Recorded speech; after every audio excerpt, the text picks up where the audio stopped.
শেরপুর ময়মনসিংহে বন্যায় ২৫০ গ্রাম প্লাবিত, মৃত্যু ৭, পূর্বাঞ্চলে ক্ষতি ১৪,৫০০ কোটি টাকা। অভ্যুত্থানের শহীদ পরিবার পাবে ৫০,০০০ টাকা, নিহতদের ১০৫ জন শিশু, যাচাই হচ্ছে শহীদের তালিকা। পূজাকে ঘিরে বিভিন্ন স্থানে চলছে প্রস্তুতি, নাশকতার আশঙ্কা নেই স্বরাষ্ট্র উপদেষ্টা।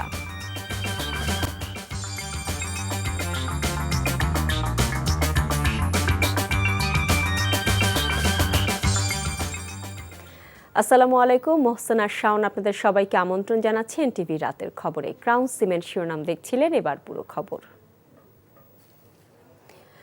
টানা বৃষ্টি ও পাহাড়ি ঢলে সৃষ্ট বন্যায় প্লাবিত হচ্ছে শেরপুরের নতুন নতুন এলাকা। ডুবে গেছে ২ শতাধিক গ্রাম। বিভিন্ন উপজেলায় পানিবন্দী ২ লক্ষাধিক মানুষ। পানিতে ডুবে শেরপুরে এ পর্যন্ত ৭ জনের মৃত্যু হয়েছে। তলিয়ে গেছে ৭৫০ হেক্টর জমির আমন।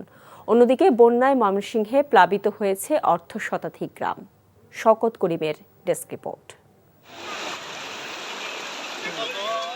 ঘরে বাইরে চারদিকে পানি।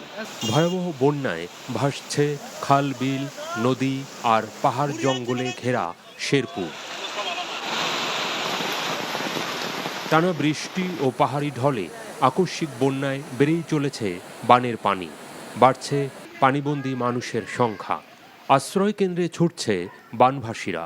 তলিয়ে আছে রাস্তাঘাট, ঘরবাড়ি, ফসলি জমি। পানি উঠেছে শিক্ষা প্রতিষ্ঠানেও। এ জেলায় বানের পানিতে ডুবে এ পর্যন্ত মৃত্যু ২ ভাই সহ ৭ জনের।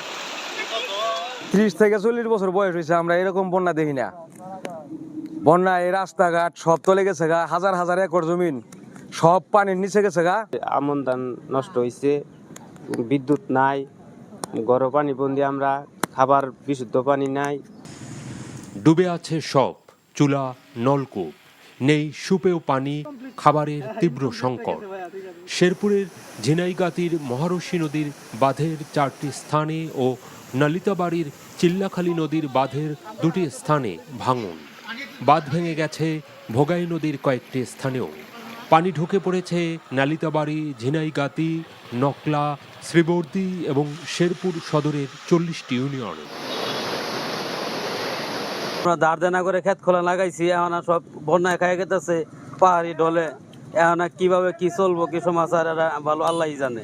হঠাৎ করে ভেঙে যায়, ভোগাই নদীর পার ভেঙে যায়, একবারে ডাহা মেরে পানি আয় পড়ছে আত্মাহা। এই মুহূর্তে মানে কোনো কিছু সামলানোর মতন নাই। ময়মনসিংহের ধোবাউড়ার টানা বৃষ্টি ও পাহাড়ি ঢলে নেতাই নদের বেশ কয়েকটি জায়গায় বাঁধ ভেঙে উপজেলায় প্লাবিত অর্ধশতাধিক গ্রাম। ১৯৮১ সালের পরে বোধহয় এই এলাকার মানুষজন এত বড় বন্যার সম্মুখীন হয়নি, যে কারণে আমাদের এখানে আশ্রয় কেন্দ্রগুলিতে আসলে মানুষের উপস্থিতি কম। তারা অভ্যস্ত না এই মানুষগুলিকে খাদ্য বা যে কোনো তার দেওয়ার জন্য যে পর্যাপ্ত তাদের যে চাহিদা, সেই চাহিদা মোতাবেক সরকার আমাদেরকে পর্যাপ্ত সহায়তা দিয়েছে। দুর্গত অনেক এলাকা বিদ্যুৎ বিচ্ছিন্ন, ভেঙে পড়েছে আঞ্চলিক সড়ক যোগাযোগ। বন্যার্তদের পাশে আইনশৃঙ্খলা বাহিনী ও স্বেচ্ছাসেবক দল, তবে অনেক প্রান্তিক অঞ্চলে এখনো পৌঁছায়নি ত্রাণ। শওকত করিম, এনটিভি নিউজ ডেস্ক। এদিকে দেশের পূর্বাঞ্চলের সাম্প্রতিক বন্যায় ১৪,৫০০ কোটি টাকার ক্ষতি হয়েছে বলে জানিয়েছে Centre for Policy Dialogue CPD.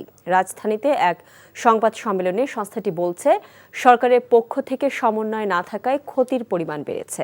আগামী দিনে ক্ষতিগ্রস্ত এলাকায় কৃষি এবং খাদ্য নিরাপত্তায় বিশেষ নজর দেওয়ার পরামর্শ সিপিডির। মেজবাহ হাসানের রিপোর্ট। ভারত থেকে কোনো পূর্বাভাস না থাকা ও প্রবল বর্ষণে হঠাৎ ভয়াবহ বন্যার মুখে পড়ে বিপর্যস্ত হয় বাংলাদেশের দক্ষিণ পূর্বাঞ্চল। ক্ষতিগ্রস্ত হয় লাখ লাখ মানুষ, মৃত্যু হয় অর্ধশতাধিক মানুষের। এমন বাস্তবতায় বন্যায় ক্ষয়ক্ষতি পুনর্বাসন প্রক্রিয়া কি হতে পারে তা তুলে ধরেন বেসরকারি গবেষণা সংস্থা সিপিডি। খাদ্য নিরাপত্তার উপর প্রভাব পড়লে অবধারিতভাবেই আমাদের মূল্যস্ফীতিতে তার একটা প্রভাব পড়তে পারে। সরকারের উচিত সেই সংক্রান্ত আসলে একটা তাৎক্ষণিক তড়িৎ ভিত্তিতে ওনাদের প্রস্তুতি নেওয়ার প্রয়োজন আছে বলে আমরা মনে করছি। সংস্থাটি বলছে, এবারের বন্যায় সবচেয়ে বেশি ক্ষতিগ্রস্ত হয়েছে কৃষি ও ব্যক্তি খাতে। আমাদের 14,421 কোটি টাকা, যেটা কিনা ডলারের অঙ্কে $1.2 বিলিয়ন, এবং যদি এটাকে আমরা জিডিপির সাথে তুলনা করি সেটা চলতি 2025 অর্থ বছরের জিডিপির 0.26%, যেটা কিনা নেহায়েত কম নয়। উজান থেকে আকস্মিক পানি আসা ও ত্রাণ কার্যক্রমে খানিকটা সমন্বয়ের অভাবকে বন্যায় এত ক্ষতির মূল কারণ হিসেবে চিহ্নিত করেছেন তারা। সরকারেরই বিভিন্ন মন্ত্রণালয় বিভাগ, তাদের এটা একটা সম্মিলিত প্রচেষ্টার বিষয় থাকে এবং যে কোনো ধরনের প্রাকৃতিক দুর্যোগের ক্ষেত্রে এগুলো সত্য রয়েছে। দুর্যোগ প্রস্তুতি ব্যবস্থাপনায় বিশেষজ্ঞ প্যানেল তৈরি করে ব্যবস্থাপনা প্রয়োজন বলে মনে করেন সিপিডির গবেষণা পরিচালক। প্রকৃতিগতভাবে আমাদের অনুধাবন করা দরকার, এই ধরনের বন্যার প্রকোপ বাংলাদেশে আগামীতে বাড়বে। 56 জনের মৃত্যু কিন্তু অনেক বেশি, সুতরাং আগামী দিনে একটা বড় ইন্ডিকেটর হবে এমন সিস্টেম করা যাতে ক্ষয়ক্ষতি হোক কিন্তু মৃত্যু ঝুঁকি যাতে আরো কমিয়ে আনা যায়, এরকম ধরনের সিস্টেম আমাদেরকে চিন্তা করতে হবে।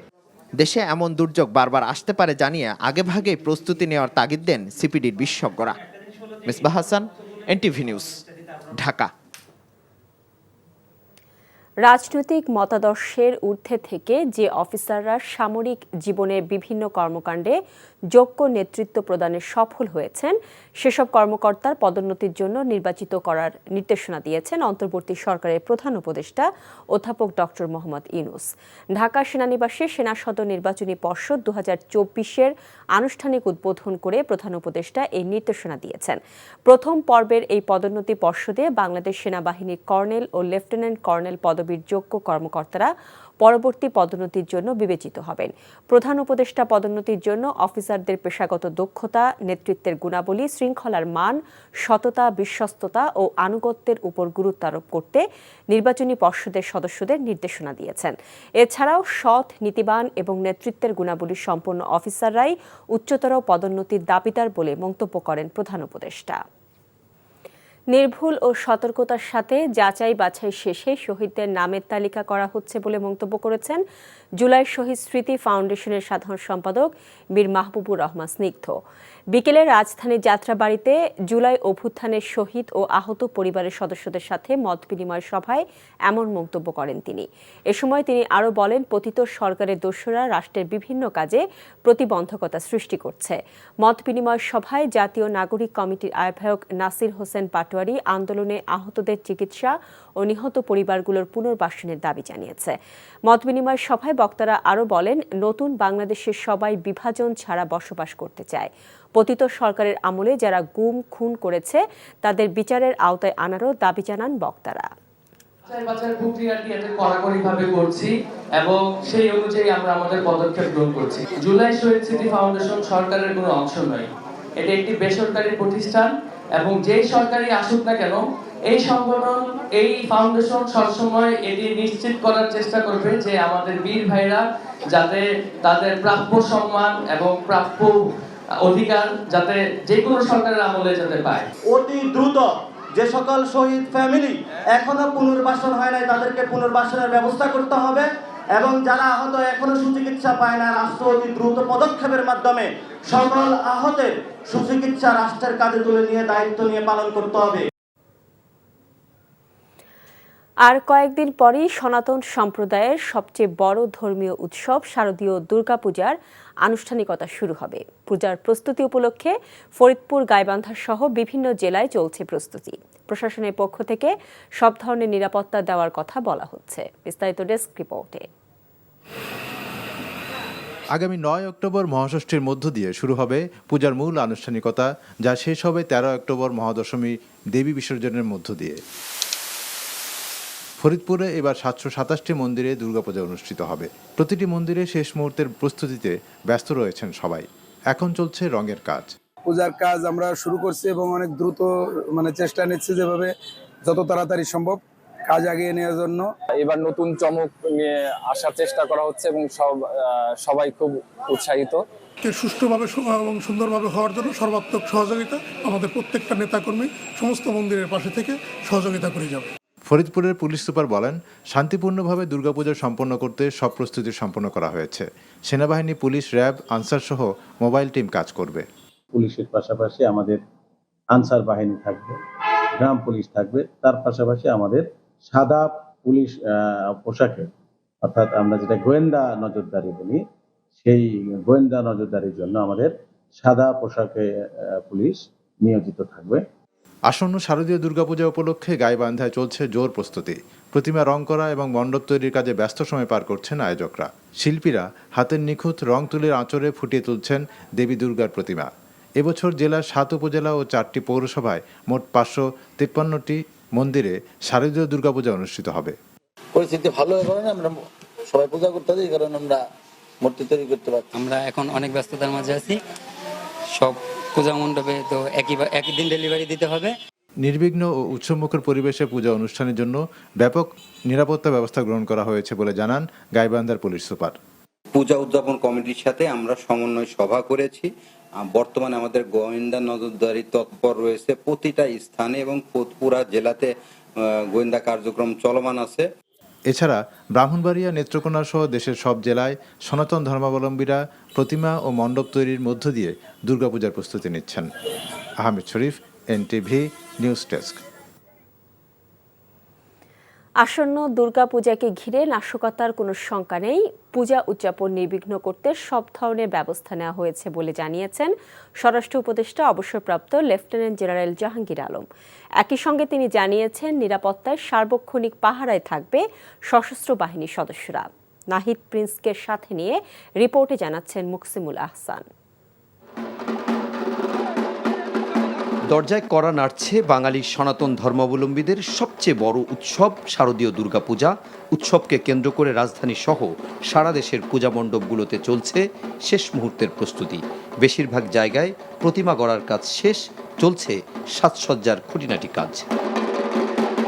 তবে কয়েকটি জেলার কিছু পূজা মণ্ডপকে কেন্দ্র করে পরিস্থিতি ঘোলাটে করতে উস্কানি আর নাশকতার আশঙ্কা থেকে তা প্রতিহত করার উদ্যোগের কথা জানান আয়োজকরা। এদেশের প্রধানমন্ত্রী পালিয়ে গিয়েছে ভারতে, সব পেতাত্তা তো এই দেশ ছেড়ে পালাতে পারিনি, কিছু রয়ে গেছে। এরা মানুষের কাছে প্রকাশ করতে চায় যে সাম্প্রদায়িক দাঙ্গা। আমি তাই বলবো যে ভারত থেকে যেটা দিচ্ছে ওটা ওদের স্বভাবই মধুবল্লা চাকে ঢিল মারা।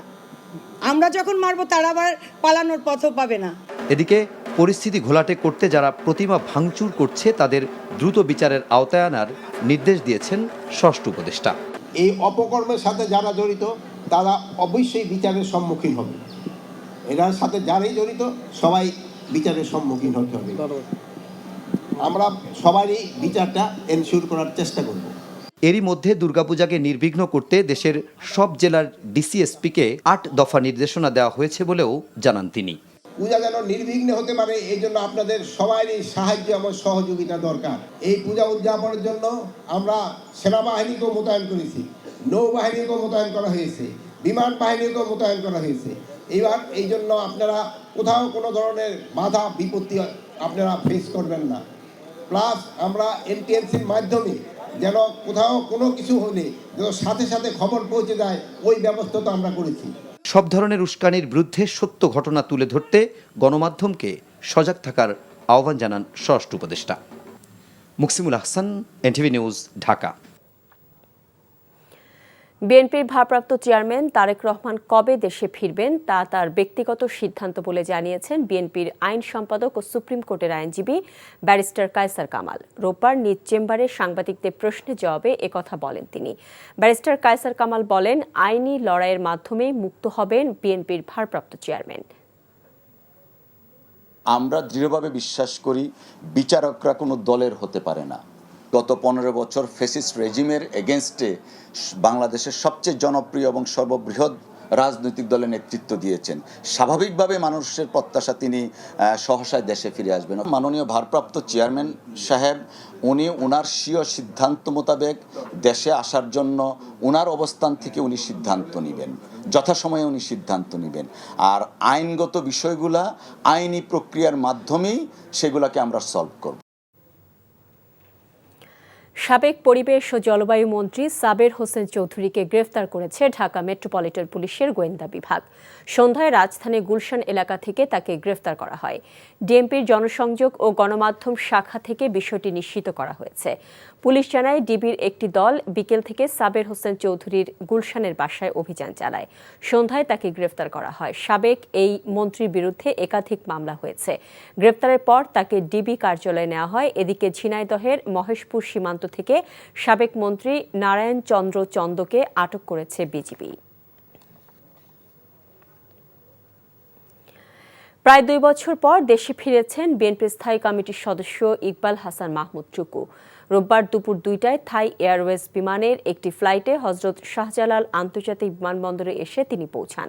পরে সেখান থেকে বিএনপির প্রতিষ্ঠাতা জিয়াউর রহমানের মাজারে গিয়ে শ্রদ্ধা নিবেদন করেন বিএনপির অন্যতম এই নীতি নির্ধারক। এর আগে বিমানবন্দরে নেমে সাংবাদিকদের তিনি বলেন যে উদ্দেশ্যে দ্বিতীয়বার দেশ স্বাধীন হয়েছে তা ধরে রাখতে হবে। এ সময় অন্তর্বর্তীকালীন সরকারের প্রতি সমর্থন রয়েছে জানিয়ে টুকু আরও বলেন, দলের পক্ষ থেকে দ্রুতই নির্বাচন চান তারা। রাষ্ট্র সংস্কারের জন্য বিএনপির 31 দফা অন্তর্বর্তী সরকার আমলে নেবে না বলেও আশা প্রকাশ করেন বিএনপির শীর্ষ পর্যায়ের এই নেতা। পুলিশকে একটি জনবান্ধব বাহিনীতে পরিণত করতে সব অংশীজনের সাথে আলোচনা করে এবং অন্যান্য দেশের পুলিশ কিভাবে কাজ করে সেগুলো বিবেচনা করে পুলিশ বাহিনীর সংস্কারের সুপারিশ করা হবে বলে জানিয়েছেন পুলিশ সংস্কার কমিশনের প্রধান সফররাজ হোসেন। আজ স্বরাষ্ট্র উপদেষ্টার সাথে সাক্ষাৎ করতে গিয়ে তিনি এসব কথা বলেন। আমরা চাই যে এটা গণতান্ত্রিক দেশে পুলিশ একটা ভালো একটা বাহিনী কাজ করুক, বিভাগ কাজ করুক, জনসাধারণের যাতে সেবা দিতে হয়। মুখ্য উদ্দেশ্য হয় জনসাধারণকে সেবা দেওয়া। সেভাবেই পুলিশ বাহিনী এবং আমরা আশেপাশের দেশের এবং পৃথিবীর বিভিন্ন দেশের আজকাল তো সব বই পাওয়া যায়, খবর পাওয়া যায় এবং ইন্টারনেটে পাওয়া যায়, এবং আমরা সবাই প্রায় বিদেশে পড়াশোনা করছি। আমি করেছি, ওনারা অনেকেই করেছেন। সুতরাং আমরা একটা মোটামুটি ধারণা আছে যে বিদেশে কীভাবে পুলিশ বিভাগ কাজ করে। সেখান থেকে আমরা বেস্ট প্র্যাকটিস আমরা নেওয়ার চেষ্টা করবো, আলোচনার মাধ্যমে বেস্ট প্র্যাকটিস। দৈনিক আমার দেশের সম্পাদক মাহমুদুর রহমান বলেছেন, ৭১ সালের পর থেকে বাংলাদেশের অধিকাংশ গণমাধ্যম ভারতীয় সম্প্রসারণবাদীদের দখলে চলে গেছে। এখনও ভারতের এজেন্ট হিসেবে কাজ করছে তারা। জাতীয় প্রেসক্লাবের সাংবাদিকদের সাথে মত বিনিময়ে তিনি এসব কথা বলেন। আরও জানাচ্ছেন হাসান জাবেদ। ৬ বছরের নির্বাসন শেষে দেশে ফিরে প্রথমবারের মতো সাংবাদিকদের সাথে মতবিনিময় করেন আমার দেশ সম্পাদক মাহমুদুর রহমান। বলেন, দেশে এখনও ফেসিবাদের দোসররা আছে, গণমাধ্যম ভারতীয় এজেন্টের দখলে চলে গেছে, যা দেশের জন্য মূল সমস্যা বলেও মনে করেন তিনি। বাংলাদেশের মিডিয়ায় এখন পর্যন্ত গত 53 বছর ধরে স্বাধীনতার পরে ভারতীয় হেজেমনি সম্পূর্ণভাবে নিয়ন্ত্রণ করে বসে আছে বাংলাদেশের অধিকাংশ মিডিয়া। হাসিনার ফ্যাসিবাদ এবং ইন্ডিয়ান হেজেমনি, ভারতীয় আধিপত্যবাদের বিরুদ্ধে মেসেজ ছিল আমার দেশের, যে আমার দেশ স্বাধীনতার কথা বলে। ফ্যাসিবাদ কতটা এখনো বিস্তৃত যে এখনো মাহমুদুর রহমানকে এসবির রিপোর্টে বলা হয় ক্রিমিনাল। সংস্কার কমিশনে কয়েকজনের নিয়োগ নিয়েও প্রশ্ন তোলেন মাহমুদুর রহমান। বলেন, মৌলবাদের কার্ড ব্যবহার করে অতীতে গুম, খুন, হামলা ও মামলা হয়েছে। এখনো মৌলবাদের উত্থান হচ্ছে বলে অপপ্রচার চলছে। আমি খুব অবাক হলাম, এই সরকারের খুব পাওয়ারফুল একজন ব্যক্তি ডক্টর ইফতেখারুজ্জামান, তিনি কদিন আগে বললেন মৌলবাদের উত্থান হচ্ছে বাংলাদেশে। তা আমি জানতে চাই, বাংলাদেশে মৌলবাদের উত্থান ইফতেখারুজ্জামান কোথা থেকে দেখলেন আবার নতুন করে? এই একই বয়ান দিয়ে বাংলাদেশে ফ্যাসিবাদ প্রতিষ্ঠা হয়েছে। শেখ হাসিনা 16 বছর ফ্যাসিস্ট শাসন চালাতে পেরেছে, এই মৌলবাদের কার্ড ফেরি করে তারা চালাতে পেরেছে। ছাত্রলীগকে 7 দিনের মধ্যে নিষিদ্ধ ঘোষণা, বঙ্গবন্ধু এভিনিউর নাম পরিবর্তন সহ 7 দফা দাবিও অন্তর্বর্তী সরকারের কাছে তুলে ধরেন তিনি। কোনো বাধা না আসলে আমার দেশ পত্রিকা পুনরায় প্রকাশ করার কথাও জানান মাহমুদুর রহমান।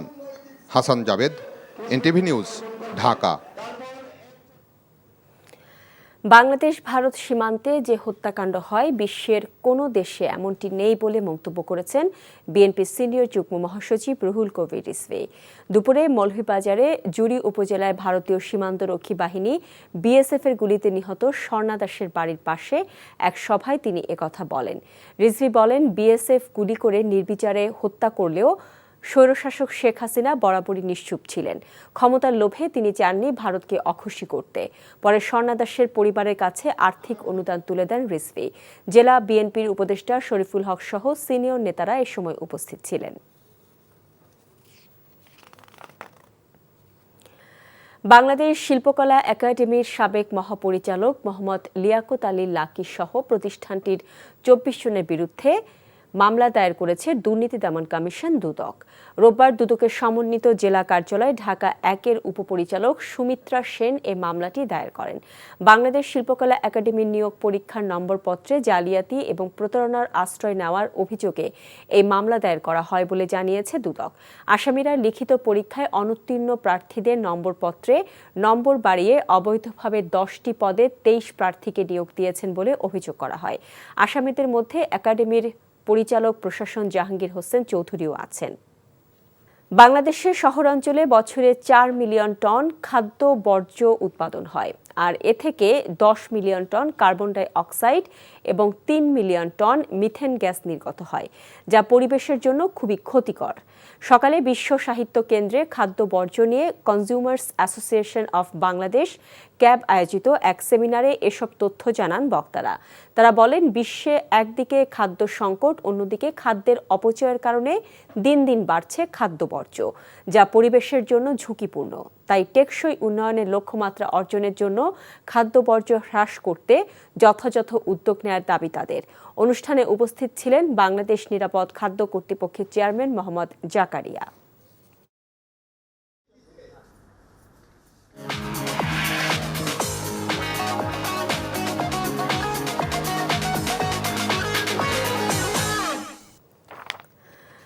নগদ নিবেদিত অর্থনীতির খবর।